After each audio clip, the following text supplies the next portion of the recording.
Now, just like reviewing the male reproductive organs, emphasizing on the prostate gland, what I was advised to.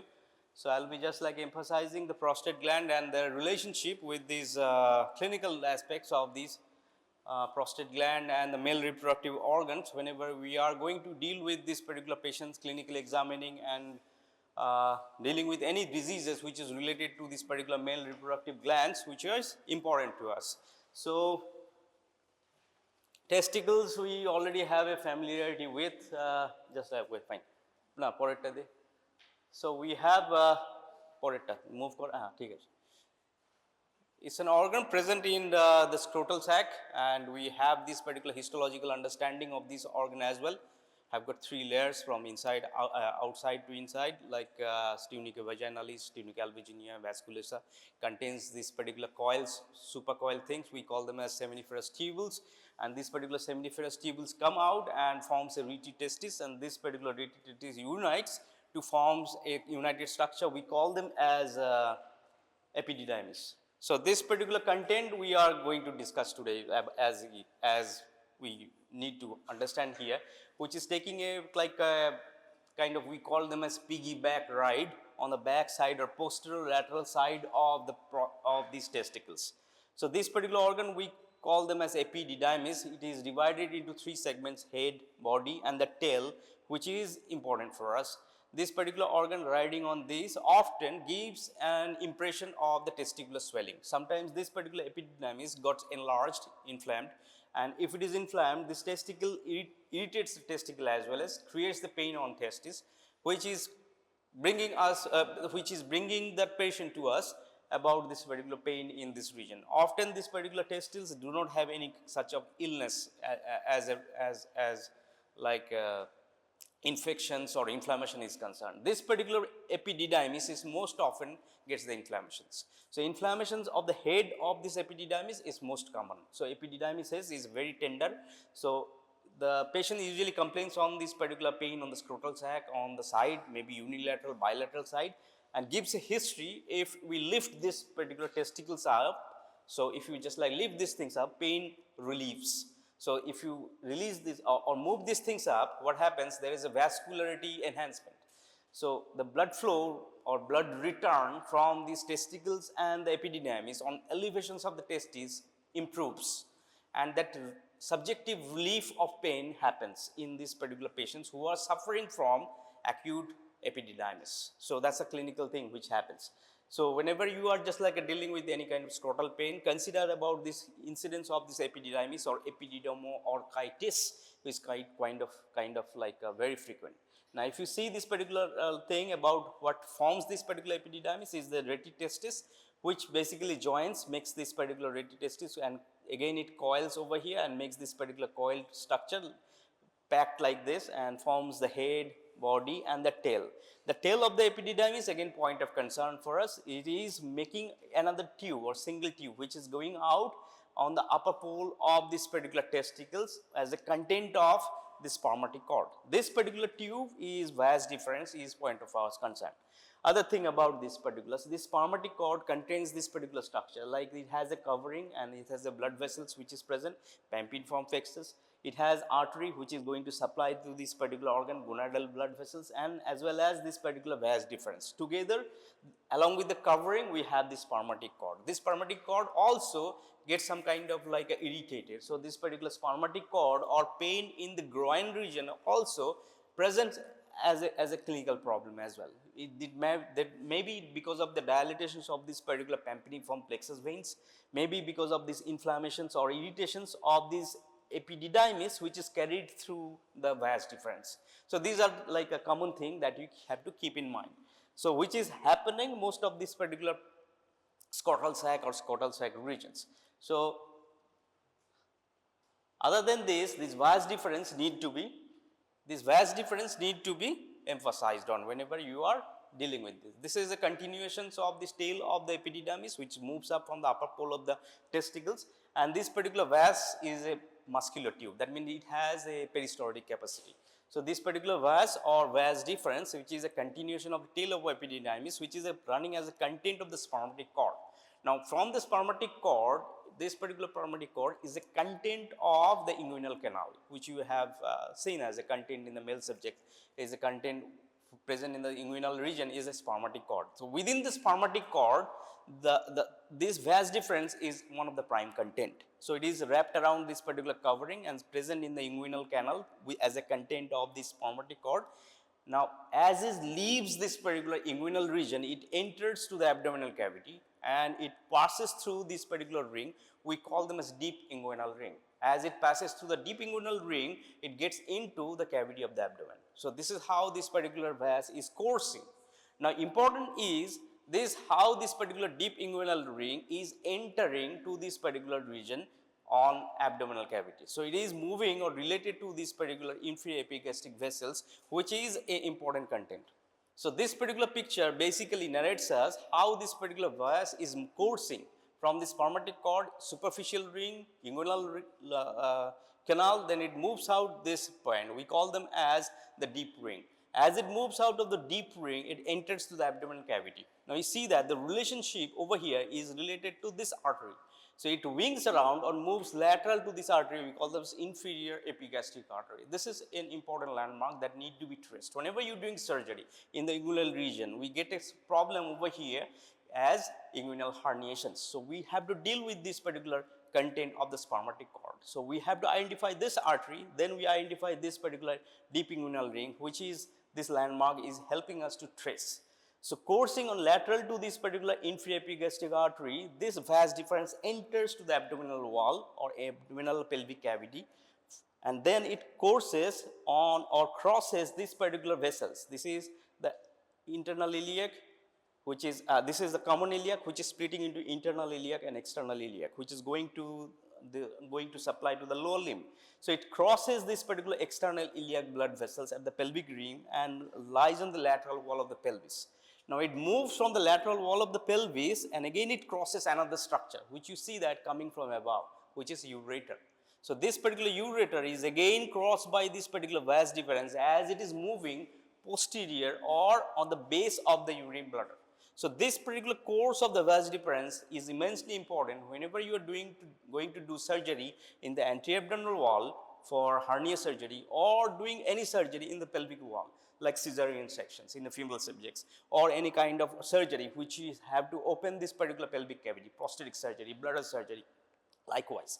So this particular ureter comes across to this vas deferens and has an important relationship that you have to keep in mind. So this relations we often ask you about in examination. What do we ask about this particular vas deferens? The lateral wall or this particular relationship of the vas when it crosses from this lateral wall moving to the posterior side. So what are the structure is crossing over here besides this particular like the soft tissue structure is that it is crossing the ureter, it is crossing the umbilical artery and obturator nerves and vessels which is crossing over here. Now once it reaches to the posterior side of this like urinary bladder, move correct to.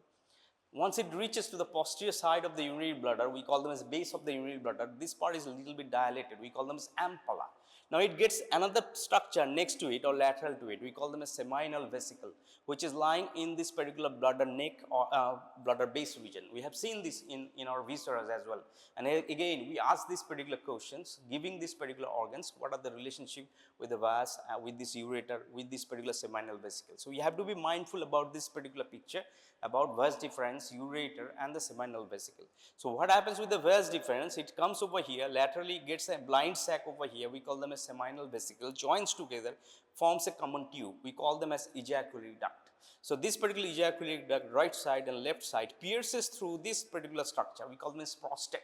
So it pierces to the prostate and penetrates to the prostate, empties into the urethra. We call them as prostatic part of male urethra. So this region is very high yield for your practical, for your theory, for your surgical life, rest of the things. Because this is the region you will be dealing or surgeries, and that's why we see that many times questions are pitching in there. So we forget about this particular relationship. This organ we have to hold that in viscera whenever you're holding it. So this particular relationship of the ureter and vas crossing over in top of it we ask you to hold it in this particular region. So we have a viscera presented or prepared like this. So we ask you to just like hold that particular organ in position like this whenever you're holding urinary bladder, and we ask you to show this posterior side and ask you to show this particular relationship, identify this content structure which is very much present, and then we ask you to just like duplicate or just like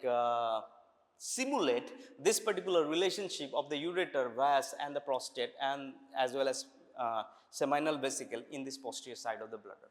So this is what you have to keep in mind related to the vas deferens, seminal vesicle. We'll talk about little bit about seminal vesicle, and this prostate gland will be emphasizing on. Move.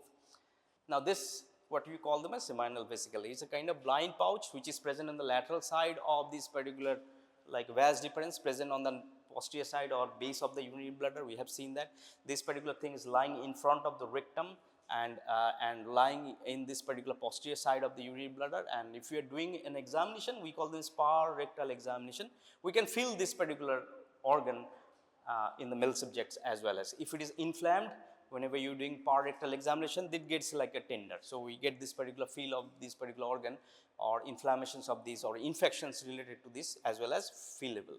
Now this fate of this seminal vesicle, the tube which is present in here joins with the vas deferens, forms this ejaculatory duct, and this is what we keep on asking in examination, and like less than 5% we get an answer to it, what happens to this part. Now this relationship we again emphasize on what is ampulla of the vas, what is this particular seminal vesicle, and what do they do, what are the fate of this, and what are the relationship of these structures in terms of ureter, how these things are related in this particular region, and what this particular ejaculatory duct is related to with the prostate gland, that what we are going to talk about. So move. This seminal vesicle produces a fluid, we call them a seminal fluid, which is a alkaline nature. And this particular thing has a coagulative tendency, so that this particular semen, which is having a coagulative nature because of this particular fluid which is present in seminal vesicle. And rest is physiological. We'll learn about physiology, about seminal fluids analysis, etc., etc. Coming to this particular another important content, we call them as ejaculatory duct. Again, how this particular ejaculatory duct is there, how it is formed, what are the relationship of the ejaculatory duct in terms of formations, in terms of the position. So where we are going to see this ejaculatory duct and where it is ending or emptying to. So it is formed by this union of the vas deferens as well as the seminal vesicle duct. At forming of this particular duct happen to take place at the back side of this particular back side of the urinary bladder. We call this particular thing is formed on the base of the urinary bladder. After that, it pierces through this particular structure lying deep to it. We call them as prostate gland. So it runs to the substance of the prostate gland and then penetrates through this particular channel of the outflow channel of the urinary bladder. We call them as urethra. We call that part of the urethra, we call them a prostatic part of the male urethra. It opens in the two sides of it.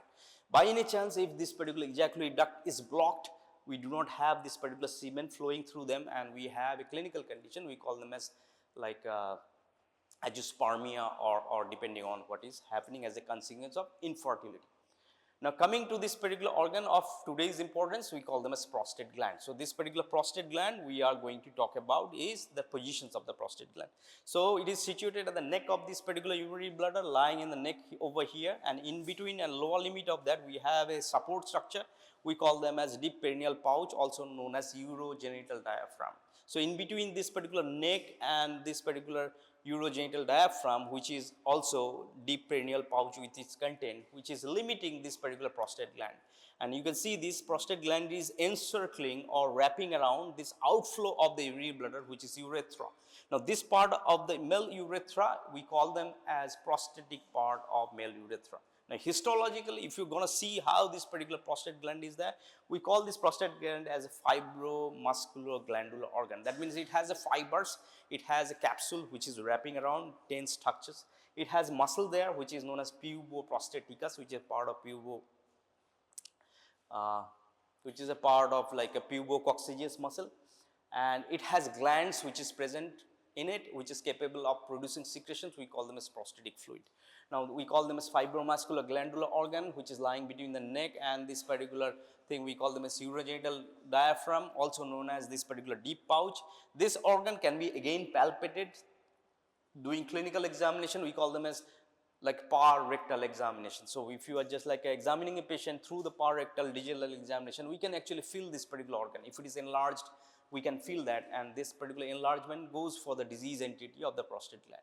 Other than this, this particular prostate gland is pierced by this ejaculatory duct, right side and the left side. So we already have seen this particular duct, which is present on the neck of the neck of the or posterior side or base of the urinary bladder, piercing through this particular prostate gland and opening into the prostatic part of the male urethra.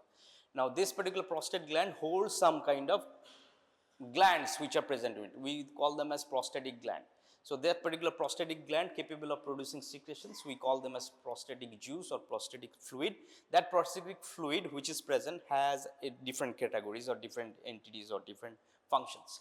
So this particular prostatic fluid produce a fluid, we call them as prostatic juice or prostatic fluid, which is liquefying the semen, which is opposite thing is done by this secretion which is coming from the seminal vesicle. The seminal vesicle is coagulating the semen or this particular content, and this one is liquefying it, that adds this particular semen gets this particular liquefied by this. And in physiology, of course, you have these enzymes which is you have to study, and what are the things, how long this coagulation happens, if this particular coagulation happens earlier or if this particular coagulation doesn't happen, we have a problem accordingly. So in the physiology you learn about that. Now if you just like going to talk about this prostate gland, it looks like a cone shaped or just like a wedge shaped structures, and this particular thing is supported on this particular urogenital diaphragm and reinforced laterally by this muscle, pubococcygeus muscle. And this particular pubococcygeal muscle fiber incorporates into this prostate gland. We call them as puboprostatic fiber. That's why we call this gland as a fibromusculoglandular organ. And this particular prostate gland is covered by double layer of fascia. We call them as superficial fascia, deep fascia. Likewise, we have this particular deep fascia which is present in the deep plane, which is true capsules of this particular prostate gland. In front of the true capsule, which has a condensation of the pelvic fascia, which forms the false capsule. What lies in between true capsule and false capsule is important for us. What lies in between this true capsule and the false capsule is that prostatic venous plexus, and this particular prostatic venous plexus mingles with the vesicular blood venous plexus. We will talk about that in short time. So this particular prostate gland theoretically can be divided into 5 parts. Based on how this particular urethra splitting it. So it is split urethra, you see that, which is splitting through this particular prostate gland and splitting this particular prostate gland into ill-defined lobes. We call this anterior lobe, posterior lobe, and lateral lobe right side, lateral lobe left side. Now if you see this as a coronal section, if you see that on a sagittal section, this is again prostate gland. Now you look at this gland which is anterior lobe, and this is whole thing, we call them as the posterior lobe, which is the back side, this one. Now if you look close, this prostate gland on the posterior side, it pierced by the ejaculatory duct. Now as this particular ejaculatory duct is piercing this prostate gland and emptying into this prostatic part of male urethra, it is splitting the posterior lobe into upper lobe small and lower lobe posterior lobe bigger. So this upper posterior lobe, we give a special name to it, we call them as median lobe. So this median lobe lying just below this particular neck of the urinary bladder and making an elevation there, we call them as uvula. Now this median lobe is of clinical concern. So when this prostate gland enlarges, the greater enlargement we see that involving this median lobe. That enlargement of the prostate gland, we call them as benign prostatic enlargement, which in short we call them as BPH. So this benign prostate enlargement, which happens in like 95% of the male individual beyond age of 60 years or 50 years because of the hormonal stimulation, happens because of the median lobe enlargement. Now, if you see this median lobe, it is lying close to this bladder neck. Now if this gland enlarges, this particular bladder neck gets obstructed. So this male individual beyond that particular age have this enlargement over here, has a difficulty in passing urine. And we call them this particular problem as bladder neck obstruction, BOO. So that particular clinical problem we'll just give an example how these things come over here.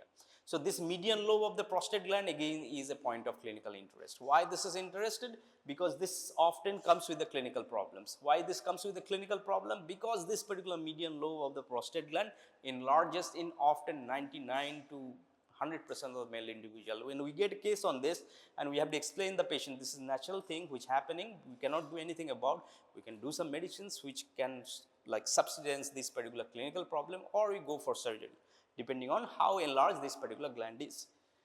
Moving from here, this is again one important thing related to this prostate gland. Rather, we see that many a times these particular features are coming into the prostate gland as in terms of as this prostate gland encircling on this urethra or prostatic part of the urethra.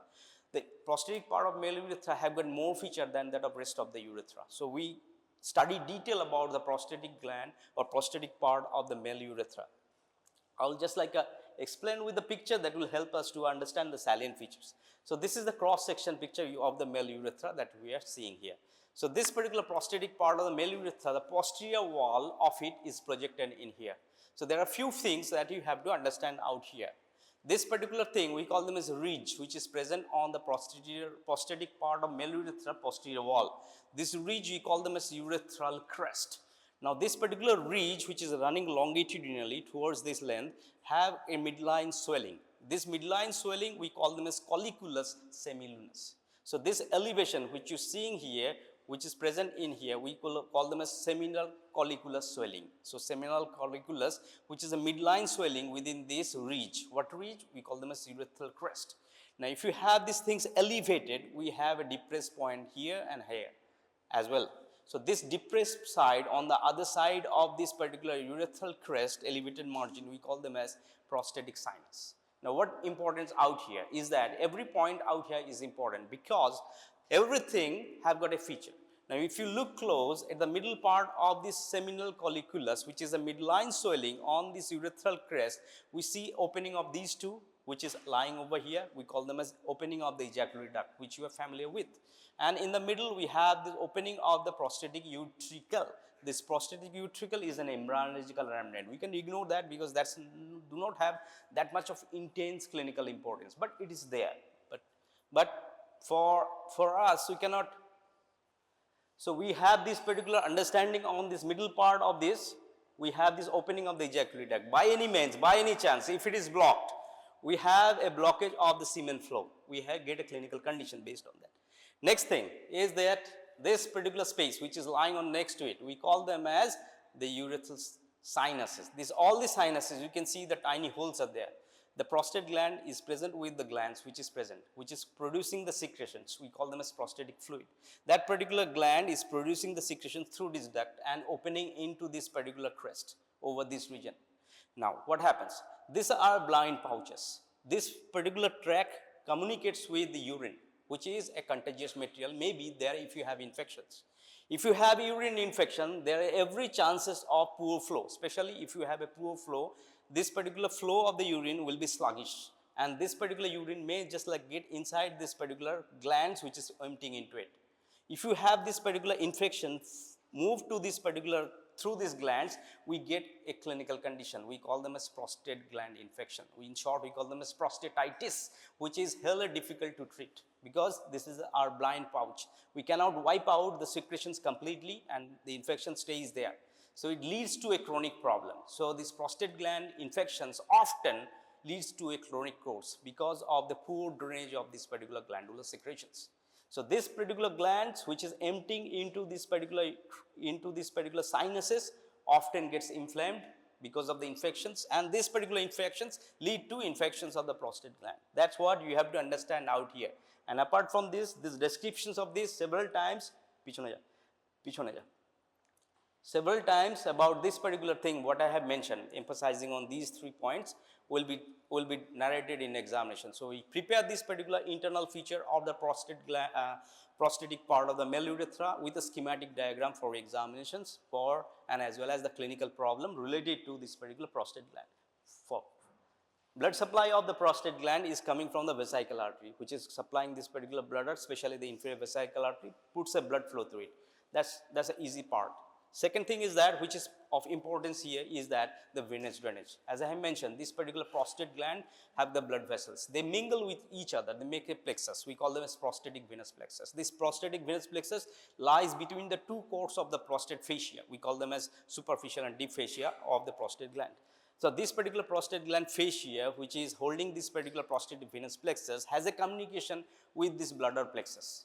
Now this bladder plexus normally drains to the internal iliac vein, doesn't have any problem whatsoever, but this has a supernumerary or a kind of special communication with this venous plexus with this vertebra. Now this particular vertebral venous plexus devoid of the valves, we call them as Batson's venous plexus. So this particular channel which is communicating with the prostatic venous plexus, with this vesical venous plexus, communicating with the vertebral venous plexus, is a valveless channel. So there will be a blood flow or reversal of blood flow will be there whenever we have increased intra-abdominal pressure rise. Now that's not a problem. If it is skipping through that particular region, we do not have the problem unless until we have a disease, especially threatful disease like tumors of the prostate gland, tumors of the bladder. If you have tumors of the bladder, if you have tumors of this particular prostate gland, that easily leaks through this particular venous channel, goes to this prostatic venous plexus, to this particular vertebral venous plexus, and ends into this particular region like bones which is lying in the pelvic region, like sacrum, pelvic bones, vertebral bones, and eventually can reach to the central nervous system, traveling through the venous plexus to this particular CSF, reaching to the brain. So metastasis of this prostate can reach to central nervous system. Explain why. So that particular thing comes again in bladder. I mentioned that this particular point again. So this is a kind of reincarnation of things. Move. Enlargement of the prostate gland. This is the last thing we are going to emphasize over here. We mentioned about there are two kinds of enlargement of the prostate gland, cancerous and other is non-cancerous. Non-cancerous we call them as BPH, benign prostatic enlargement, which happen often in 99% of the male individual beyond some certain ages because of the hormonal stimulation. Now this benign prostatic enlargement involves the median lobe of the prostate gland. Again, median lobe of the prostate gland present out here, which enlarges and blocks this particular bladder neck. And if this bladder neck is obstructed, flow through the urine through this particular tract is obstructed, and patient gives the clinical signs of prostatism or problem like poor flow, standing for a long time, pee is not coming, or if it is emptying, incomplete emptying, the bladder is filled up with the urine, incomplete evacuation leads to recurrent infections or urinary infection, several time night waking. These are the frequent complaints these particular persons have. You can understand why these things are happening, because of the bladder is not emptied. Other thing, we call them as the cancerous growth. The cancerous growth of the urinary bladder often happens to the margins or lateral lobes of the prostate gland. So it is encircling the widest part of this particular like prostate bladder. So this particular prostate cancer happens more in periphery, and benign enlargement more happens in central part. That's why this central enlargement often presents earlier than the peripheral presentations of the cancers. So this is the thing we talk about, benign prostate enlargement. Flow is poor, emptying, taking long time. Even it is emptying, taking blood, urinary blood is not emptied. Again, they have to come back again, and it often happens in the male individual, particular age, and it happens at the night time more frequently. So these particular regions of the prostate gland, clinical problems related to the prostate gland, vas deferens, and as well as this particular seminal vesicle, ejaculatory duct, as well as the relationship of the vas with this male ureter is important for us. So prepare that well, and I assume this is the last lecture related to this particular pelvis and these particular entities. Soon we'll be moving to this the neuroanatomy sections next week or mid of the next week onwards. So that will, whatever the things we cover in the next 1 week or 10 days lecture, that will be covered in your exam syllabus questions, which is includes the lower limb, abdomen, pelvis, and as well as this particular content of the central nervous system, brain, whatever the things is covered will be surfacing in the examinations as a exam content. That's all. Thank you.